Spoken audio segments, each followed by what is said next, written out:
Se recordar é viver, nada melhor do que começar o nosso programa de hoje recordando esse grande momento dos professores Alessandra Parreira e Marcelo Luiz no ano de 2017, durante a nossa mostra cultural. Tenho certeza que este é o melhor casal, o verdadeiro casal da dança dos famosos.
Eu sou Vânia Amaro, essa é a Hora do Esporte N de Rainha e esse é nosso canal de esportes, cultura e entretenimento.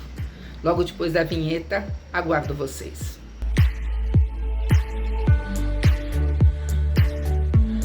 No quinto episódio do nosso programa, nós contamos com a participação especial dos alunos do sexto ano B na construção do programa. Eles criaram e fizeram alguns quadros para este programa, este episódio.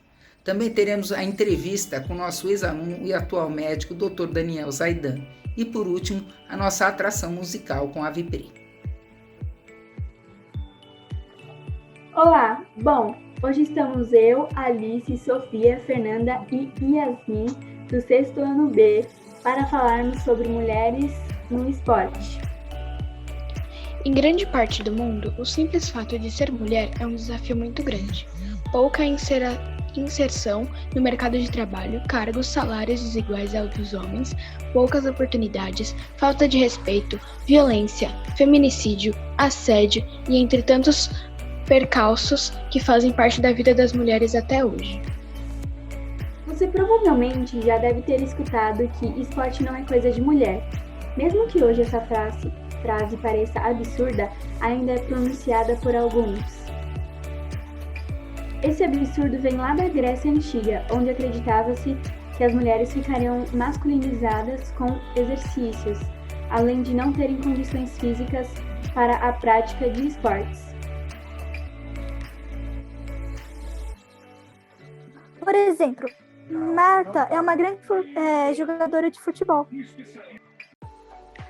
Tem também a Serena Williams, que é uma artista no tênis, e ela conquistou 23 títulos.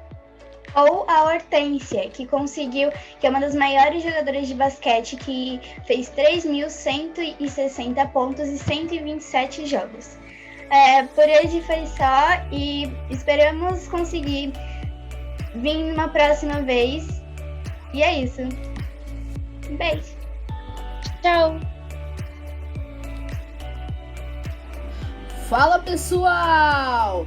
Hoje estamos iniciando um novo quadro, a Era dos Games, do programa Hora do Esporte, no canal ND Rainha. Bora lá?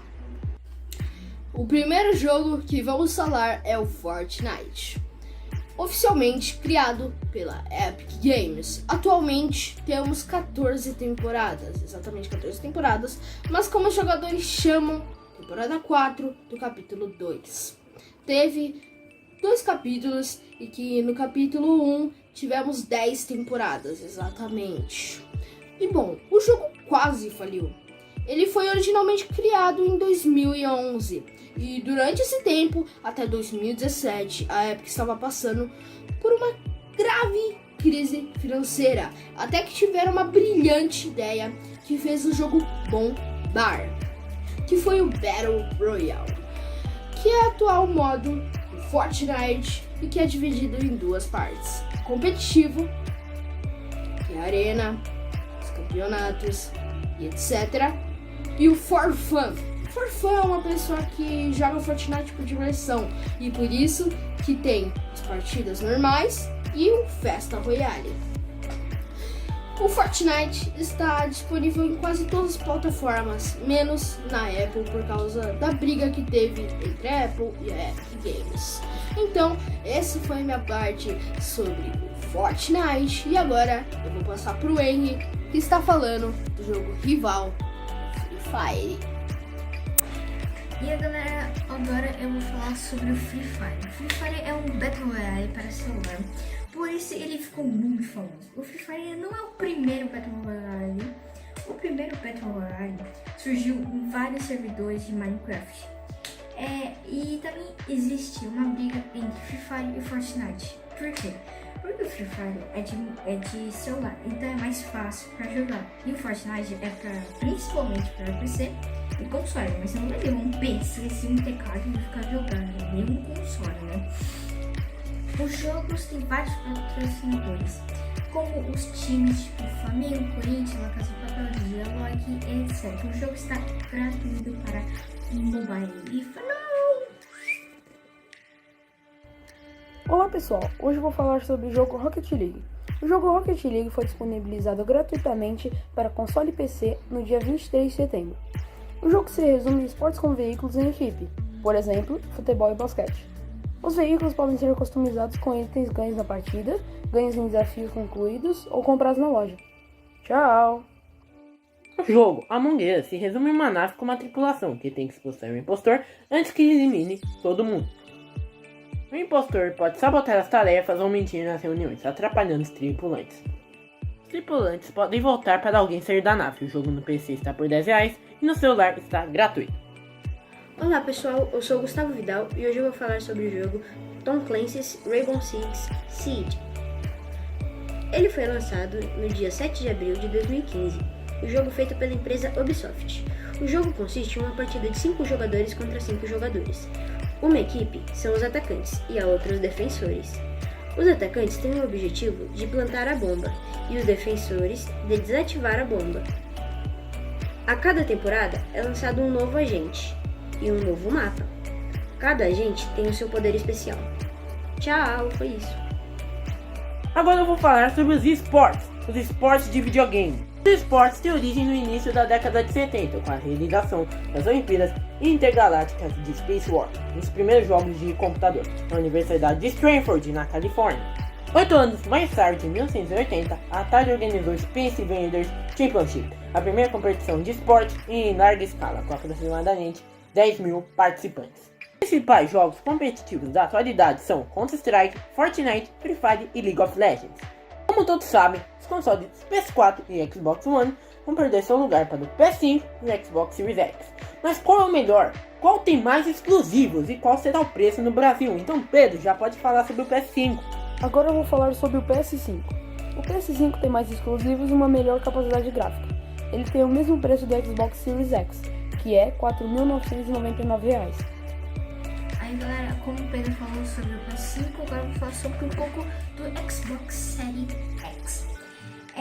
O Xbox nessa nova geração, ele tem mais memória RAM, mas ele tem menos exclusivos. O que é exclusivo? Jogos exclusivos, né? Então, mas ele tem um Game Pass que se trata de uma assinatura que o Xbox te dá a possibilidade de jogar jogos que ainda não foram lançados oficialmente. Agora vou passar pro Pedro falar mais um pouco sobre o PS5.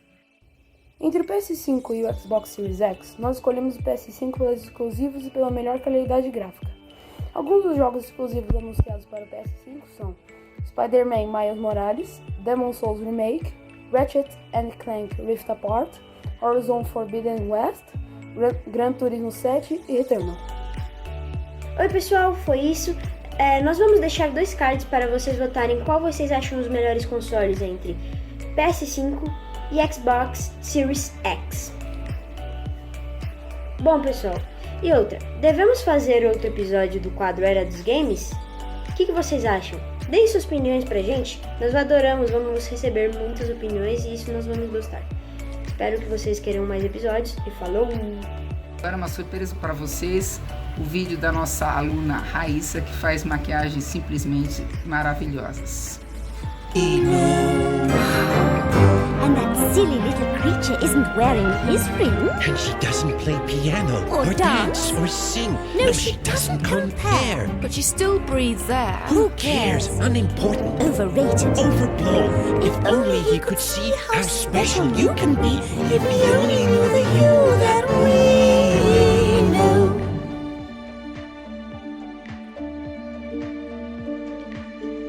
If I touch a burning candle, I can feel no pain. If you cut me with a knife, it's still the same. And I know our heart is beating, and I know that I am dead. Yet the pain here that I feel, try and tell me it's not real.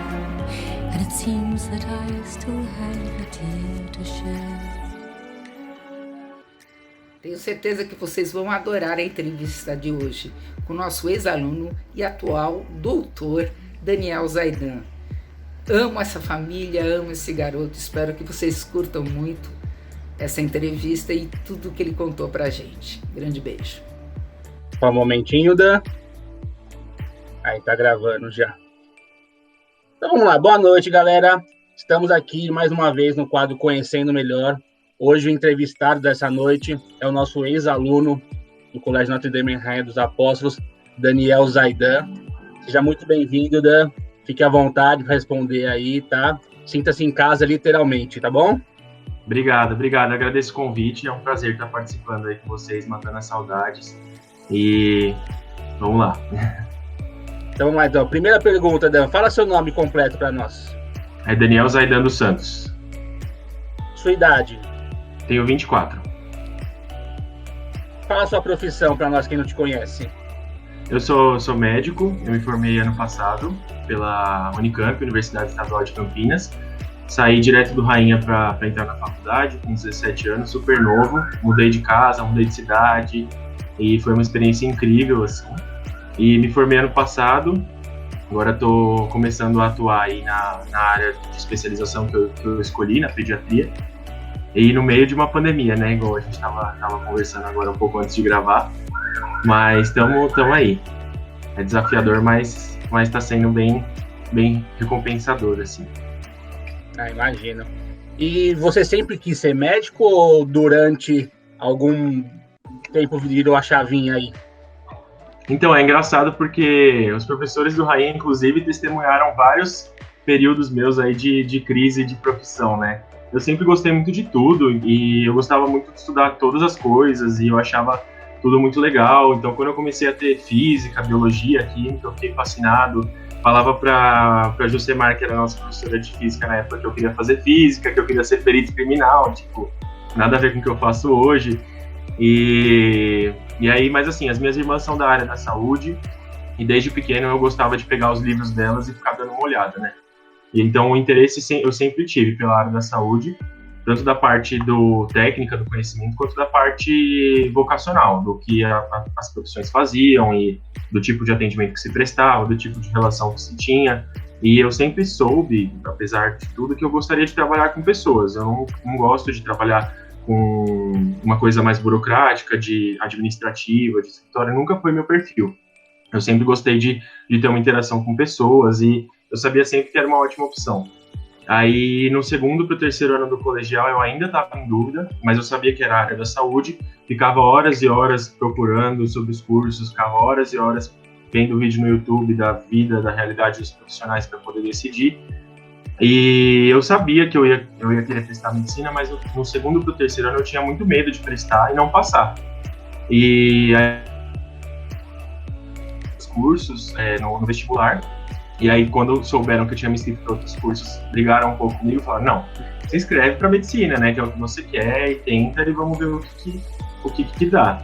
Mas assim, eu fui sempre sem pressão, sabe, sem tanta cobrança para cima de mim mesmo, e acabou dando certo, né. Mas foi sempre uma profissão que me atraiu bastante, e não me arrependo nem um pouco, acho que eu com certeza fiz a escolha certa. Agora, atuando, quando você atua como profissional, faz a sua carreira, faz o seu jeito de trabalhar, que você começa a saber se você, quando você está inserido, né, no mercado de trabalho, que você começa a ver se aquilo é para você ou não. E aí hoje, vendo assim, depois de formado, zero arrependimento. Acho que eu fiz todas as decisões certas até agora. Legal. Julia, com você agora, Julia. Onde você nasceu? Eu nasci aqui em São Paulo mesmo. E quais são os nomes dos seus pais? A minha mãe chama Kátia Zaidan dos Santos, e meu pai chamava Vandir dos Santos. E você tem irmãos? Tenho 2 irmãs, a Renata, que é a minha irmã do meio, e a Vanessa, que é a minha irmã mais velha. Sou pichulo, caçulinha dos 3. Entendi, então são 3. E vocês 3 estudaram integralmente no Rainha? Sim. A gente estudou boa parte das nossas vidas no Rainha.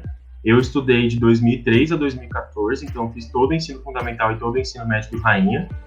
Não tenho certeza das minhas irmãs, mas acredito que elas também fizeram todo o ensino fundamental e o ensino médio, inclusive o ensino maternal, enfim, jardim de infância.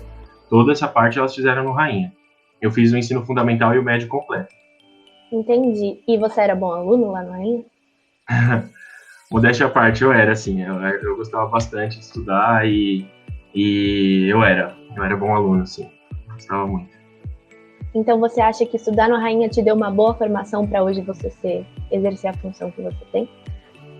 Ah, sim, com certeza. Eu sempre comento disso com os meus amigos e com as pessoas que eu converso, até mesmo com o pessoal que se formou comigo no Rainha, que a gente tinha professores muito dedicados para nossa formação, então isso foi se tornando cada vez mais nítido, e acho que a formação humana que o Rainha proporciona é uma coisa que eu dificilmente consegui ver nas outras pessoas. Então, assim, tem instituições de ensino que focam integralmente, tem toda aquela coisa mais focada, mais quadrada, mas o acolhimento e o investimento na sua formação humana que o Rainha me deu é uma coisa que eu carrego até hoje, assim, me ensinou muita coisa que a gente chama de currículo oculto, né, que são as habilidades que a gente desenvolve para poder lidar com diferentes tipos de situação que a gente não aprende nos livros e a gente aprende na vida. E eu acho que, assim, isso com certeza foi muito marcante para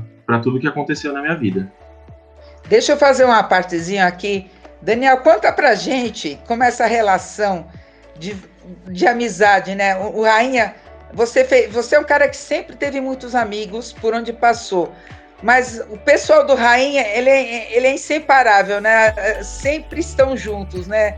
Sempre se comunicando. Conta para os nossos alunos de hoje como essa coisa, ela transcende. Com certeza. Não, é muito surreal, assim, a gente sempre fala isso também. Os meus melhores amigos hoje em dia são os amigos do Rainha.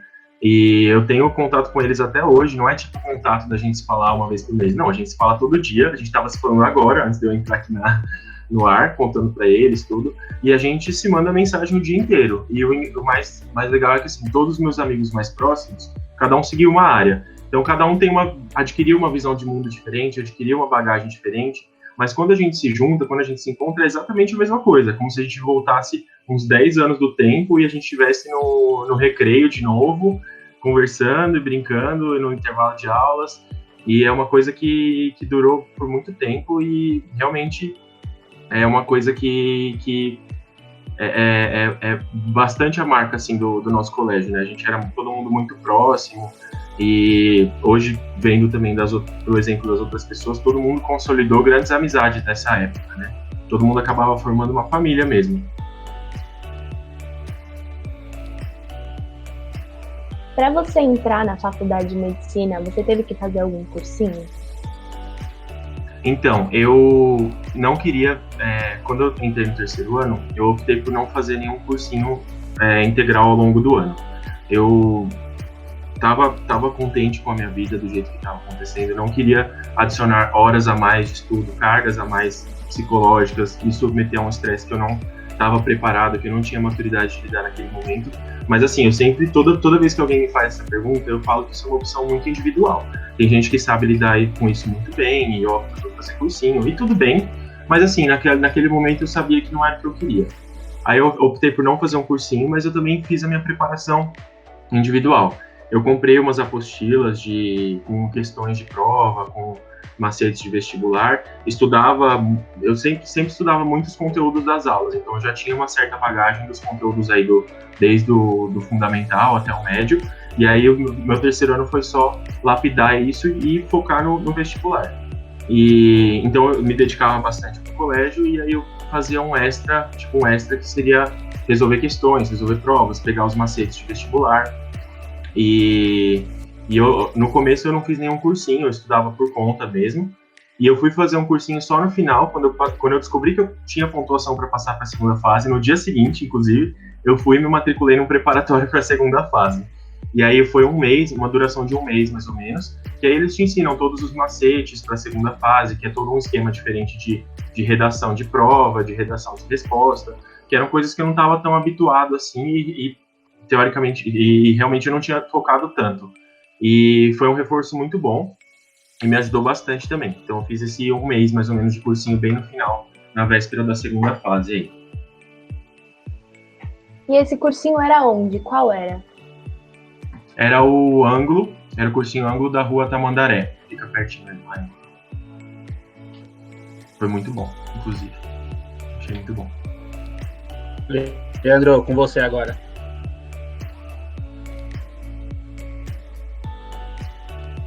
Dani, boa noite. Muito boa prazer noite. estar com você. Quanto tempo que eu não te via, né, meu amigo? Só agora nas redes sociais, né? Então vamos lá. A primeira pergunta você já respondeu, né? Qual a sua formação acadêmica? Você falou que foi na Unicamp, né? Uhum. E como foram os seus anos de universidade, Dani? Nossa, é uma das coisas que eu lembro com muito carinho também. Não são anos fáceis, assim, não foi um período fácil da minha vida. Como eu tinha comentado, eu mudei de cidade, saí de casa com 17 anos.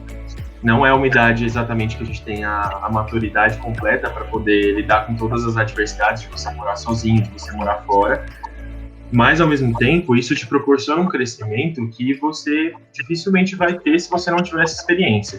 Então, eu sempre costumo falar, eu fazia a minha carreira acadêmica, e aí eu fazia tipo uma faculdade paralela que eu aprendia todas as outras coisas da vida. E, assim, com certeza isso foi muito, muito marcante para que eu também adquirisse outras habilidades, como eu estava comentando com vocês. E a Unicamp, eu sempre tive muito medo do que eu iria encontrar em uma universidade. A gente sempre, na escola, a gente fantasia muito que vão ser professores rígidos e que vão te cobrar muito e que você vai viver o tempo inteiro ansioso, desesperado.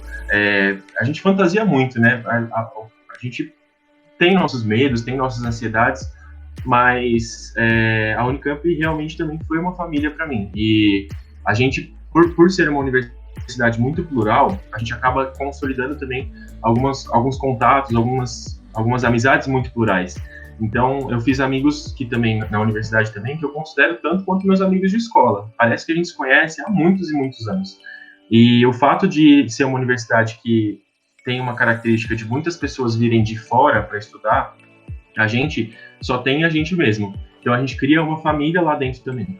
Então, você cria laços que viram uma família mesmo, as pessoas te ajudam quando você precisa, as pessoas vivem na sua casa, você acaba morando com outras pessoas do mesmo curso ou de cursos diferentes, e também, nossa, eu lembro com muito carinho da minha época de faculdade, a gente aproveitou muito de todos os pontos de vista. Eu brincava muito com a Diana, que é uma amiga minha da minha turma, que nós dois acabamos fazendo medicina, e a gente já sabia disso no terceiro ano, e a gente sempre comentava o quanto a gente gostaria de aproveitar os anos de medicina para fazer o máximo de coisas que desse possível. Deu para ver, acho que com as coisas que eu mandei, que eu fiz muito disso, eu fiz uma coisa em cada lugar, uma coisa de cada tipo, eu não parava, assim, e a Diana também tá sempre fazendo coisa, então eu acho que você ter contato com o máximo de experiências possível te abre portas, te abre caminhos que cara, são sensacionais, assim, você adquire novas visões de mundo, você aprende a lidar com outras pessoas, aprende a lidar com você mesmo, que eu acho que isso é o mais importante, você aprende a lidar com a sua autocobrança, com seus prazos, com a sua capacidade de resolver problemas, e a Unicamp, sendo uma universidade muito plural, que te proporciona bastante coisa nesse sentido, com certeza foi uma base sólida para que isso acontecesse. Mas eu lembro com muito carinho, a gente toda hora fica revivendo, vendo foto, e dá aquela saudade, mas é uma saudade boa, não no sentido de você sofrer por uma coisa que passou, mas sim porque você aproveitou tanto aquele tempo que, cara, deixou uma marca muito positiva. Foi incrível, é isso que eu consigo resumir. Deixa eu interromper aqui. Daniel, o currículo que você me mandou era tão extenso, e eu não entendi muito direito. O cara fez um montão de coisa. Então, conta pra gente o que está transcrito naquele... Porque eu sempre te conheci como Zaidan. O Santos eu nem lembrava que existia. Era o Zaidan para mim. Então, dá uma pincelada rápida sobre todos os cursos que você fez. Fala aí. Você deve saber, né? Você é jovem, você ainda lembra de cabeça. Conta pra gente, por favor. Nossa, fiz muita coisa. Bom, no primeiro ano, a gente tem, lá na Faculdade de Medicina e nas faculdades no geral, na área da saúde, a gente tem uma coisa que chama ligas acadêmicas. São basicamente grupos de estudo de determinado tema, são alunos que se reúnem com interesse em determinado tema, e aí a gente mesmo se organiza, fala com o professor, monta aula, monta grupo de estudo, monta discussão de caso, e a gente tem contato com isso desde muito cedo na faculdade. Então eu entrei na faculdade, já participei de um monte de liga, participava de umas 3, 4, às vezes até virava piada entre meus amigos, que eu estava todo almoço, toda tarde fazendo alguma coisa de liga. E depois, no segundo ano, eu virei presidente de uma liga, virei coordenador de outra, fundei mais uma, e acho que eu era coordenador de mais uma. Enfim, já até me perdi de tanta coisa que eu fazia. Mas aí tinha essa parte que era mais científica. Eu fiz trabalho voluntário no primeiro ano também. Eu fazia trabalho voluntário na brinquedoteca do hospital, então eu brincava com as crianças que estavam internadas. É como se fosse um projeto similar ao Doutores da Alegria, para fazer uma analogia com alguma coisa conhecida. Chamam os palhaços de lá, mas eu não era da parte dos palhaços que demandava um pouco mais de tempo, eu ficava na brinquedoteca só, tipo monitor de brinquedoteca. E também, assim, foi uma das experiências excelentes da minha graduação. Aí depois, mais tarde, eu fui começar a coordenar congresso, eu fui presidente de um simpósio, eu fui presidente de um comitê brasileiro de ligas, e a gente organizou um congresso mundial, que foi lá em Campinas. O que mais? Eu fiz monitoria, então eu dava aula de monitoria para os alunos mais novos, de algumas matérias da faculdade. O que mais? Eu fui da Atlética, então eu participei da parte da Atlética. E nesse tempo inteiro fazendo esporte, eu fiz esporte todos os anos da faculdade. Sobrava tempo para dormir, Dani? Você dormia? Sobrava. Às vezes, brincadeira, às vezes. Isso aí não... Qualquer tempinho era lucro. Brincadeira. Foi uma das coisas que eu mais aprendi a saber, lidar com o meu tempo.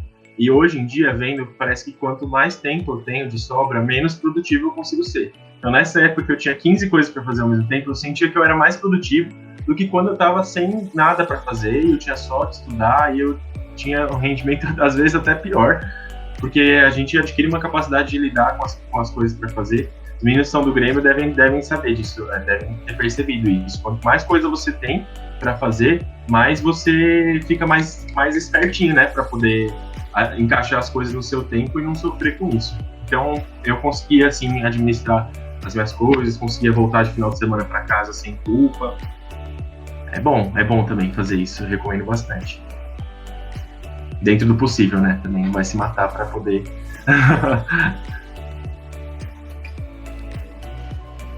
Dani, para fazer medicina mesmo, tem que estudar muito, né? Tem que. Não é fazer por fazer, né? Realmente tem que fazer, levar a sério, e foi o que você falou, né? Abdicar de estudar, levar muito, abrir mão de certas coisas para colher depois, né? E já que você entrou nesse assunto de quanto tempo você estudava mais ou menos assim, dias, horas aproximadamente assim, Dani? Antes da faculdade ou na faculdade? Na faculdade. Quantos dias por semana você estudava assim? No início da faculdade, a gente tinha aula do período das 8 da manhã até as 6 da tarde, meio que invariavelmente, assim, era meio que inflexível. E no início da faculdade, como toda faculdade no começo, as matérias muito teóricas dão um samba na gente. Então a gente tem que correr atrás, é um esquema de estudo completamente diferente do colégio, a cobrança é diferente. Mas eu estudava assim, eu chegava em casa da aula, umas 5, 6 da tarde, tomava um banho, comia alguma coisa. Quando eu tinha treino de vôlei, de basquete, eu ia, fazia exercício também. E aí eu estudava aí mais ou menos das 8 até umas 10, às vezes até as 11 da noite. E às vezes durante o almoço também, quando tinha um período livre, a gente voltava para tentar estudar. Então era todo dia pelo menos estudando. E no 6º ano, que foi meu último ano da faculdade, é o ano que a gente tem que, para a gente poder fazer uma especialização, a gente tem que prestar uma prova de residência, que é mais ou menos um segundo vestibular, igual em tipo de estresse que você é submetido, igual em carga de estudo que você tem que entregar naquilo. Então eu estava também, no 6º ano eu também estava sempre estudando. E fazendo uma analogia assim, foi bem parecido com o meu 3º ano do colegial. Eu achei que eu não fosse prestar residência no 6º ano. Eu achei que eu ia parar um ano, trabalhar e depois voltar para prestar. Isso é possível de fazer. Mas aí, no meio do ano, eu decidi que eu ia prestar. Vi todos os meus amigos estudando, falando que iam prestar. Eu falei, não, vou prestar, né? E aí eu comecei a estudar, corri um pouquinho atrás e a gente realmente estudava todo dia, praticamente, no final de semana. No 6º ano, a rotina de estudo é um pouco mais puxada. Mas nos anos finais da graduação, a gente faz uns estágios obrigatórios. A gente trabalha tanto que às vezes não dá tempo de você estudar tanto assim. Mas a gente coloca a mão na massa, então a gente aprende tudo certinho no estágio, tem uma parte teórica muito boa, tem bastante aula. É bem flutuante, assim, o tanto que a gente estuda ao longo da graduação. Tem períodos que a gente trabalha mais do que estuda, mas a gente aprende tão bem quanto, porque é aí que a gente coloca a mão na massa, né? Dan, e conta pra gente, onde você tá fazendo residência? Onde você entrou? Conta pra mim, querido. Eu tô fazendo residência agora na USP, né? Eu passei, quando eu prestei a prova de residência, eu passei lá na Unicamp, passei na USP também. São 2 programas ótimos de pediatria, mas aí me deu vontade de voltar aqui para casa, voltar para minha família. Eu gosto muito de São Paulo também. E aí eu, entre alguns outros fatores de mercado de trabalho, eu acabei optando por voltar para cá. E aí hoje eu faço residência de pediatria aqui na USP. A gente atua basicamente no Instituto da Criança, que é um instituto ligado à USP, né, anexo ao Hospital das Clínicas, e no Hospital Universitário da USP, que fica lá na cidade universitária, que é onde eu estou rodando agora. Além disso, eu atuei na enfermaria de adultos do Instituto Central, quando estava no começo da pandemia. Eu fiquei 45 dias na enfermaria de adultos. Foi um pouco fora do meu lugar de conforto, mas foi uma experiência também muito boa. E então eu atuei também no Hospital das Clínicas da USP, entre alguns outros serviços que a gente trabalha também. Mas eu sou residente da USP agora.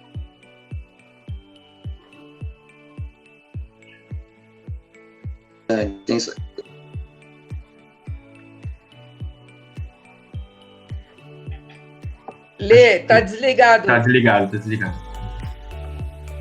Desculpa, gente, eu apertei, eu não tinha ido. Desculpa. Dani, sensacional. Você se especializou em pediatria, correto? Qual foi o caminho que você trilhou até você se especializar, Dani?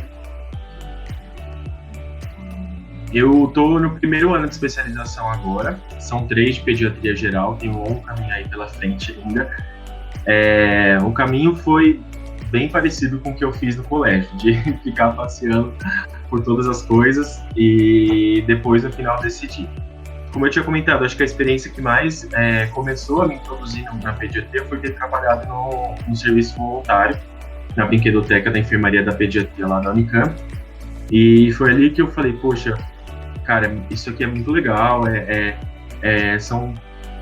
legal, é gostoso, eu me sentia renovado e eu gostava muito das crianças e eu sempre me interessei por pediatria, que é um mundo completamente à parte da medicina, não é uma clínica de adultos, uma clínica de adultos para crianças pequenas, é completamente um mundo à parte e com desafios diferentes, estudo diferente, é muito diferente.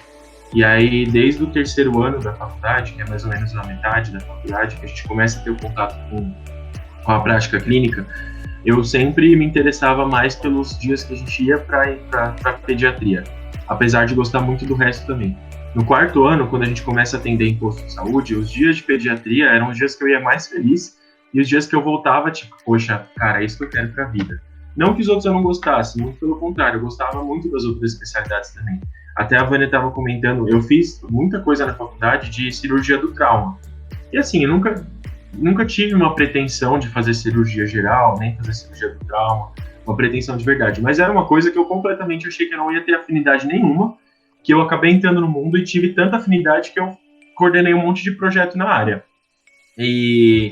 Mas assim, a decisão mesmo eu fui ter na véspera de poder prestar a prova de residência, tipo, nos 2 meses antes, mais ou menos. Mais ou menos nesse período do ano, inclusive, em agosto, mais ou menos, a gente termina a faculdade em outubro, presta a prova em novembro e começa a residência em março. Então, mais ou menos há um ano, assim, nesse período do ano, foi que eu defini mesmo que eu queria pediatria. Até então, eu estava em dúvida com neurologia e com emergências clínicas, que é uma especialidade que lida com todos os tipos de emergência. E eu decidi meio que no finalzão, assim, e também não me arrependo nem um pouco. Acho que eu fiz completamente a escolha certa.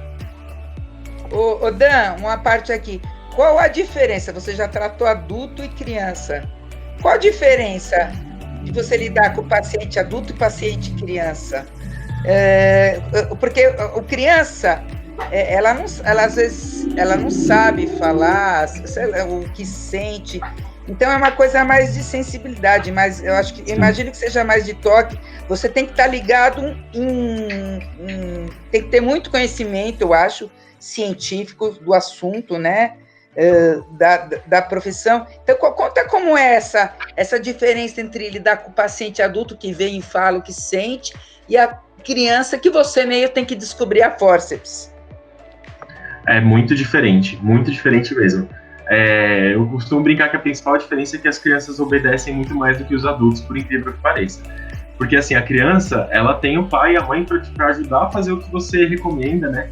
E os adultos, poxa, também, assim, como paciente, eu também não sou o melhor paciente do mundo, né? Sempre que eu sigo as orientações. E a gente sabe que os adultos, às vezes, dão uma escorregada um pouco maior do que as crianças, e não seguem tantas orientações. Então, acho que essa é a principal diferença. Eu sentia bem mais... que as minhas instruções, as minhas orientações são seguidas quando eu trabalho com criança do que quando adulto.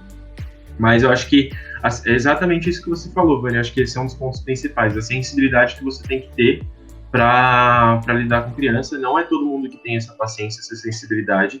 Ótimo, né? Porque todo mundo precisa se encaixar em alguma especialidade, né? E tudo bem, cada um tem os seus interesses, suas afinidades, seu jeito de trabalhar. Mas eu vejo que, assim, quem trabalha com pediatria, primeiro tem que ter muita paciência, porque você tem que conquistar a criança para você conseguir fazer as coisas, para você conseguir examinar. E isso nem sempre é uma tarefa fácil. Geralmente não é uma tarefa fácil. E aí você tem que ter uma sensibilidade de ver as coisas que não estão sendo ditas exatamente. De poder sentir como que a criança reage com você, poder sentir como a criança reage com os pais, com a mãe, observar às vezes a criança quando você está longe, para poder observar o comportamento dela.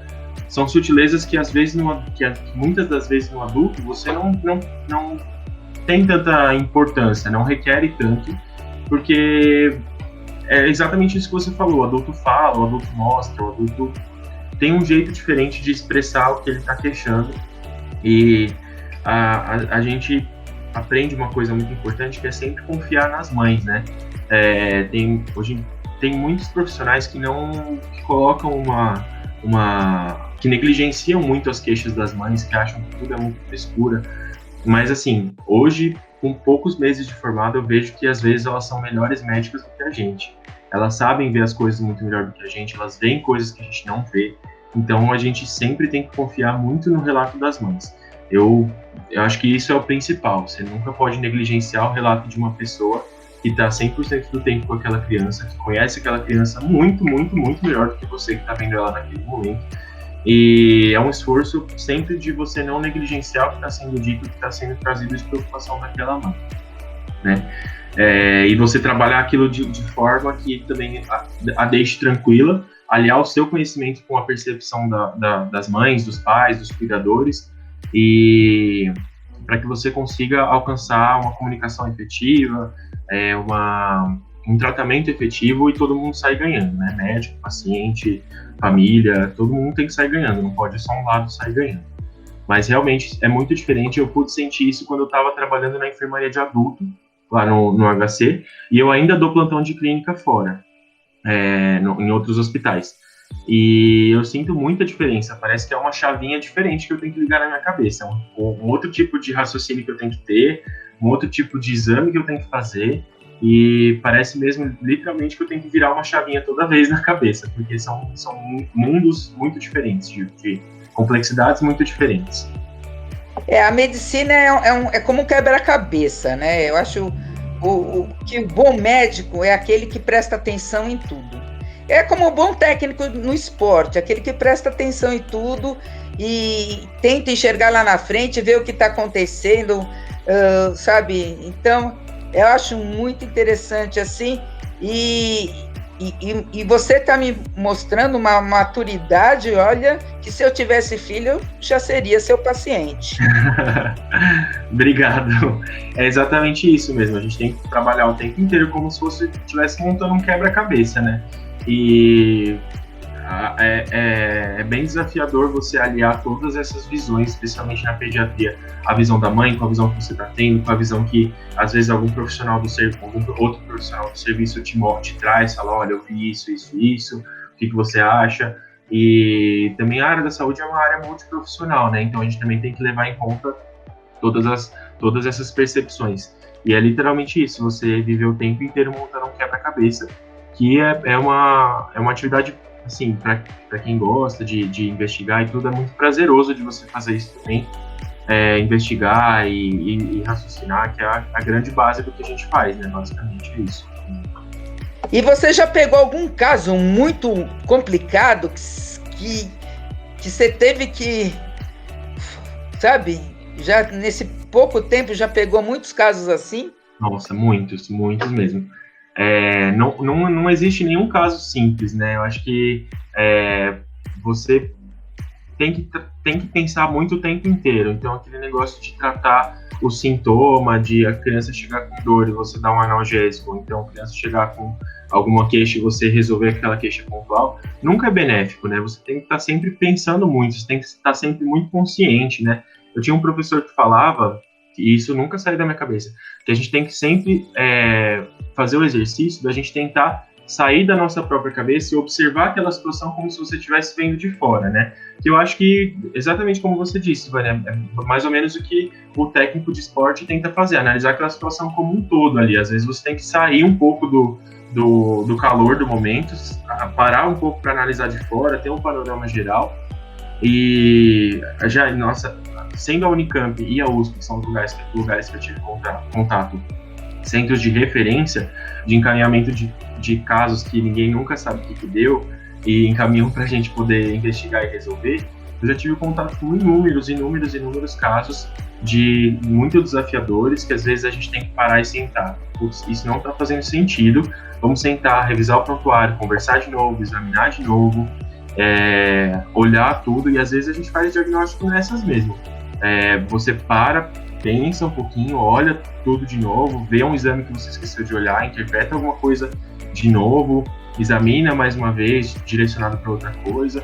E essa é a base do raciocínio mesmo, você não precisa matar todas de primeira. O Dr. House não existe, o Grey's Anatomy, que eles chegam com a ideia pronta, não existe isso. A gente sempre tem que estar o tempo inteiro voltando atrás, dando 2 passos para trás, refazendo todo o raciocínio.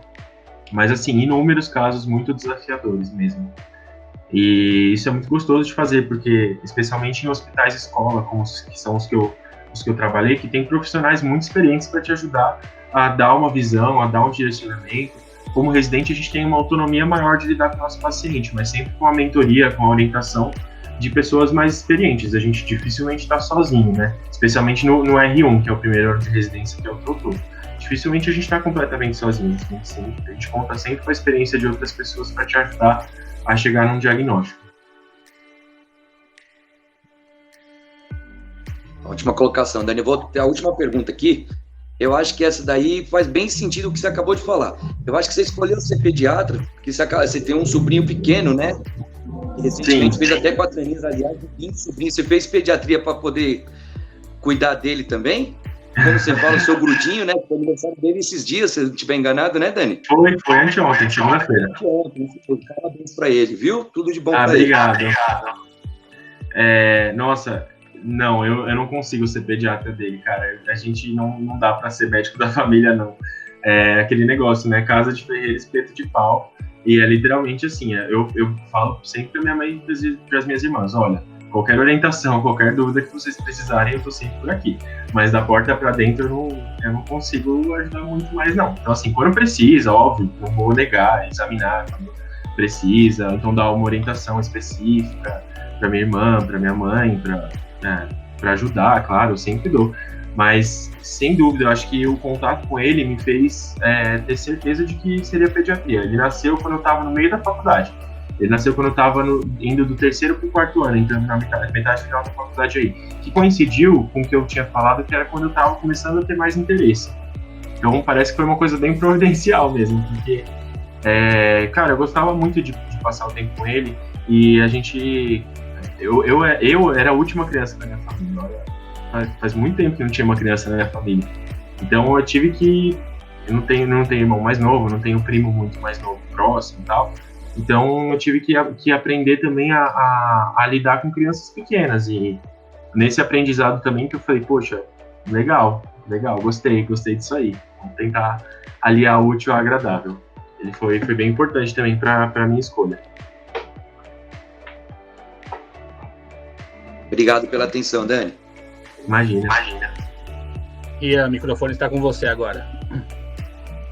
Primeiramente, boa noite, Daniel. Então, eu queria saber, a minha primeira pergunta, você sempre foi um esportista, assim, durante a sua vida?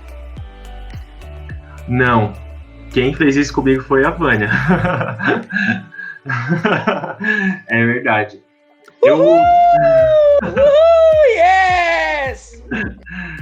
Eu nunca fui uma criança muito de se envolver nos esportes, apesar de eu ter interesse. Eu nunca tinha tido muito contato também. Pela falta de contato, eu também não tinha tanto interesse. Aí um dia, eu lembro bem assim da Vânia conversando comigo, com a minha mãe, para eu tentar começar a ir pro basquete, para fazer um esporte, uma coisa assim. E aí eu lembro, até hoje eu lembro do primeiro treino de basquete, que eu, cara, achei sensacional. E, obviamente, a Vânia ajuda muito nisso, porque ela... é uma pessoa incrível, e eu comecei a criar o gosto por esporte aí, mais ou menos quando eu estava na 4ª série, em 2006, tinha uns 10 anos de idade, assim.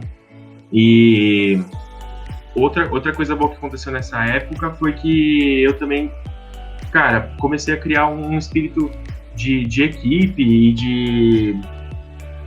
É muito diferente o aprendizado que o esporte proporciona, né?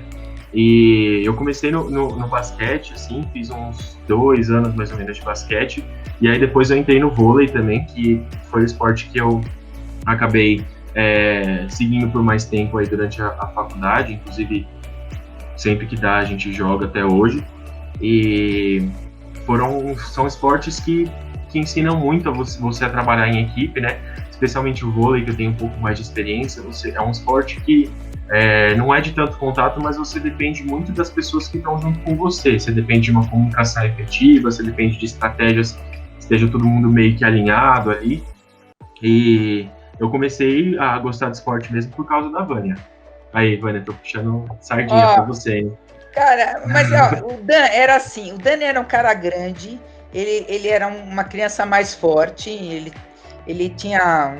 era mais forte mesmo, né, Dani? Bem fortinho. Cara, você precisa fazer esporte. Então, ele foi crescendo, porque ele era grande, né? Sempre foi grandão, né? E eu falei, vamos junto. Não que ele tivesse muita habilidade, ele tinha dificuldade. Mas eu sempre busquei acolher, assim, e tentar fazer com que as pessoas que não gostassem do esporte começassem a gostar e entender a importância que ele tem para a vida das pessoas. E você entendeu perfeitamente o recado. Isso me faz com que eu me sinta muito satisfeita, porque esse era meu real objetivo, somar de alguma forma na sua vida. Então, sou uma professora feliz, uma técnica realizada. Graças ao senhor também. Pode se sentir, Vânia, com certeza você foi marcante para isso. Uma coisa legal que eu tava pensando agora enquanto você estava falando, conforme a gente vai... Eu joguei na faculdade, eu comecei jogando basquete na faculdade. Eu não era muito bom no basquete, né? Como eu não era melhor no basquete, eu era muito melhor no vôlei, tinha mais afinidade e tudo. Mas eu nunca esqueci, agora eu vou começar a contar as histórias da carochinha, né? Nunca esqueci de quando a gente ganhou a Liga dos Esportes, que a Vânia me deixou carregar o troféu quando a gente venceu.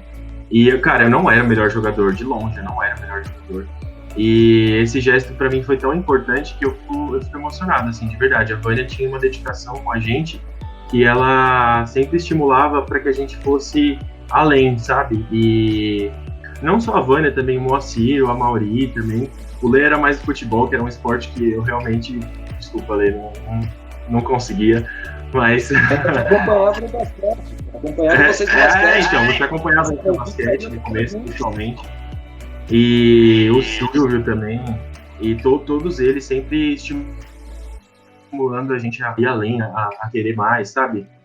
E não só da parte competitiva, eu acho que também da briga da gente com a gente mesmo, de querer se forçar a ir pra frente, a ir além. E, enfim, eu divaguei um pouco, mas só para comentar que eu achei interessante isso que você falou, Vânia, porque a gente na faculdade de medicina, a gente tem nossos técnicos e tal, mas os times são muito família também. A gente tem uma relação muito boa com os times, a gente sai junto, como tem sempre veterano e calouro, os veteranos sempre ajudam muito os calouros, e a gente tem uma importância justamente disso que você falou. Tem sempre gente entrando na faculdade que nunca praticou um esporte na vida e que vai ter o primeiro contato com o esporte na hora que for para lá. E a gente sempre tenta incentivar essas pessoas que nunca praticaram esporte, que tudo bem, a gente não quer que entre um Giba, um Bruninho no nosso time. A gente quer que entre alguém que tenha vontade de aprender, a gente quer que entre alguém que tenha o brilho no olhar de jogar e de crescer. E eu acho que, inclusive, você me ensinou muito isso, Vânia. Acho que eu pude também levar para frente isso. Ô, Dani, esse brilho você já tinha, eu não ensinei nada. Eu só fui, como você é um médico sensível, eu fui uma técnica sensível. Então, quando eu te dei o troféu, era de merecimento, cara, porque você sempre foi extremamente dedicado, você sempre fez tudo com amor, você era um cara 100%, um cara educado, um cara que fazia... Não me interessava, eu não estava procurando o Neymar, eu estava procurando o Daniel. Nossa, obrigado, Vânia. Esse de emocionar esse país. Eu vou chorar aqui, esse Daniel que eu tô vendo hoje, esse homem que eu tô vendo aqui na minha frente, me enche de orgulho, cara. Me enche. Era isso que eu queria ver. O doutor Daniel, eu vejo você, Daniel, sabendo do jeito que você, dessa inquietude que você tem, eu vejo você daqui, quero ver, né? Se eu estiver vivo até lá, Eu imagino você sendo um médico top na sua área e referência.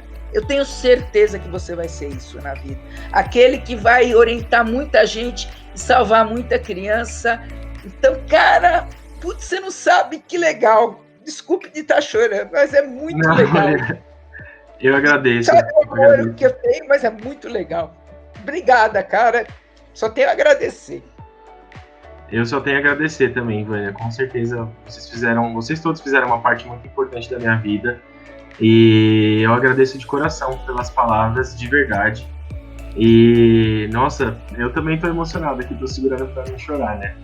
Mas eu agradeço de coração mesmo. De verdade. Então, agora, voltando para as perguntas. Desculpa, gente. Quais esportes que você pratica hoje em dia?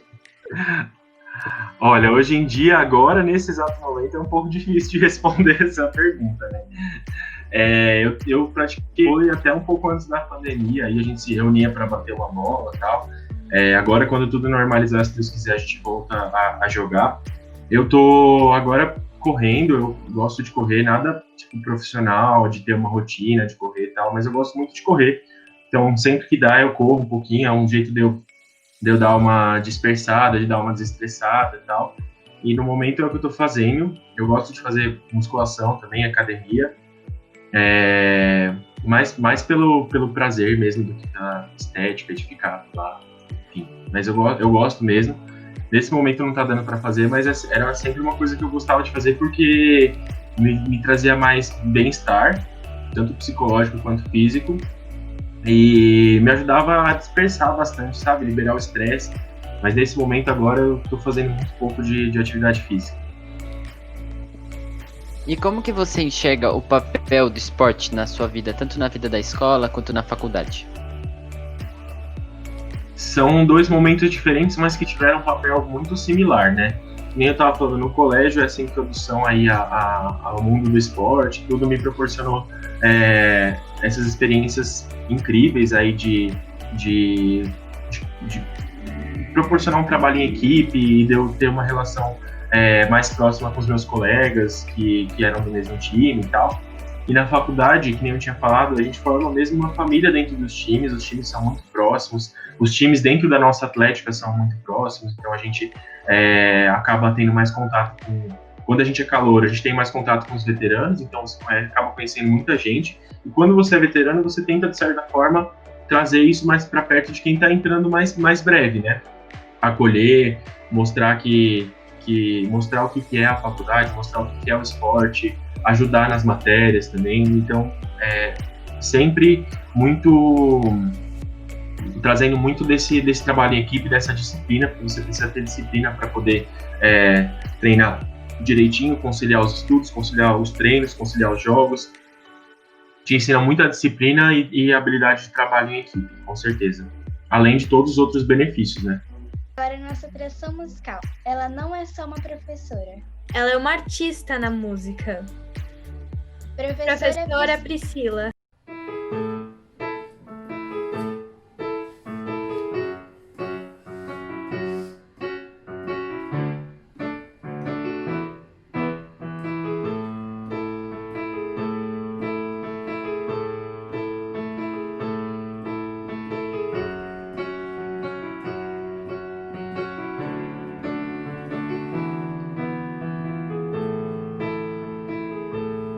When the night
espero que vocês tenham curtido bastante o nosso episódio de hoje e aguardo vocês no próximo. Grande beijo.